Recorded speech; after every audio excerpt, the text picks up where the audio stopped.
Hi guys, so what I want to talk about in this video is it's taken from this book which is called Can We Start Again Please, and I'm going to be looking at 5 good habits to protect your love. And this is a really good book, Can We Start Again Please, 20 questions to fall back in love, and it's by Andrew G. Marshall.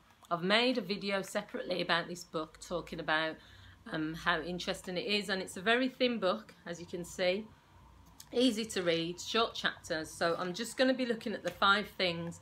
All I've done really is took the titles of the different categories, and then I'm just going to add my own bits. I've not worked out what I'm going to say, but I'm just going to give my take on it. So the first one is, the first habit to protect your love is to check in with each other regularly. So something that can get lost with couples sometimes is these days people are busy, they're working, they're doing their own thing. Everyone has separate hobbies and interests, and you can sometimes neglect to check in with each other. Now, that doesn't always have to be that you go out and have date night or that you do something specific. Checking in is really just checking how things are going with each other, and that might be that you switch off the TV and you sit and you have a conversation. How has your week been? What's going on with us? Do we feel that we're in a good place in our relationship? What have we got planned? You know, you might check in and do some goals together. It could be anything. It's how you determine it. But to me, that is a really good way for you to stay connected with someone, because once you lose that connection, it doesn't always just have to be physical connection, the intimacy. It can also mean losing connection because you hardly see each other, losing connection because you don't talk, losing connection because you just have different interests, you're growing apart. So checking in is a good way to keep that habit going, you know, to protect your love. The second one is to be curious about your partner. So sometimes when you've been dating someone for a long time, or you're married or in a serious relationship, you lose, the mystery's gone. Now, an example would be, people will have different debates or different takes on this. I'm someone that personally does not want to see my partner in the toilet, you know, and I know that couples say that it means we're close because someone's doing their makeup and while the other person's sat on the toilet, or someone's in the bathroom, whatever.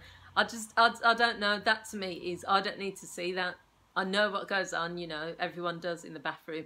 Give your partner some space. That's not my feeling. I don't need to be that close. Curiosity really is finding out something, maybe sharing a secret with your partner that they don't know. It could be being more mysterious, you know, having that mystery about you so that there's that curiosity.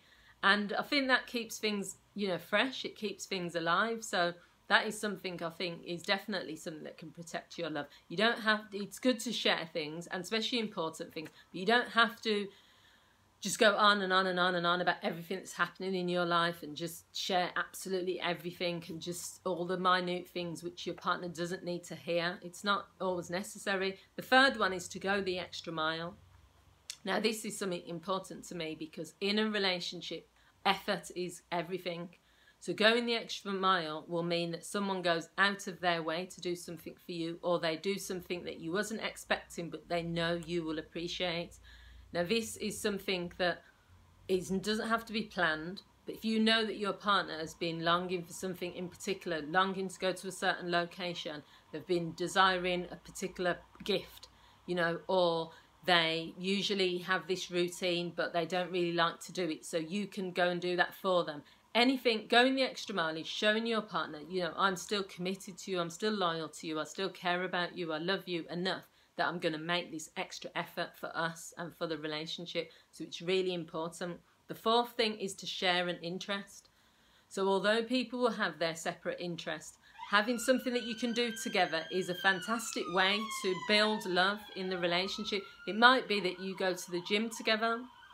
That's another thing they say, is that when you're working up a sweat together as a couple, it produces, you know, endorphins, and it also is can become quite you know, arousing really for the two of you. So it's looking at ways that you have an interest that you both can share and that you both can commit to, and then you continue to do that as a couple. So you say, this is what we do, the two of us, this is our thing. You don't invite other people along, you don't do it as a group. This is mine and your special thing that we're going to continue to do. And the fifth thing is to make sex a priority.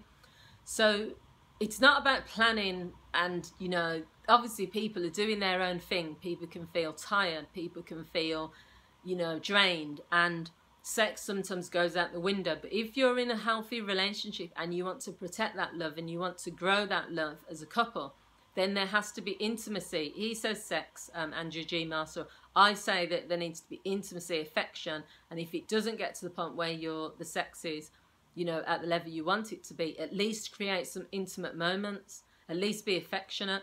You know, it might just be sitting on each other's lap, it might be hugging each other, it might be touching, it might be kissing, it could be anything, and you can do that spontaneously. You know, one of the nicest things is when someone is just sat there, they might be doing the washing up or just doing a normal activity, and someone comes along and might just give them a little kiss on the neck or just touch their bum or whatever it is. It's about you making that effort to create that spontaneity and also affection, and obviously making sex a priority. Some people will say, well, it's not important in our relationship, and if that's the case, then that is fine. If both of you equally are saying sex is not that important to us, but in most relationships where they are healthy and they're functioning, sex is a big thing. So it's about you prioritising that and saying, you know, I'm not going to make excuses, and okay, I know that I'm tired and I'm working hard, but I'm going to find some time because this is important to us. So I hope you found this video useful. As I've said, it's from the book Can We Start Again Please by Andrew G. Marshall. And if you found this video useful, let me know what you think. Tell me, out of the 5 that I've discussed, what do you think is the most important? Are you incorporating any of this stuff into your own relationship? And thank you for watching. I'll see you all again soon. Take care. Bye.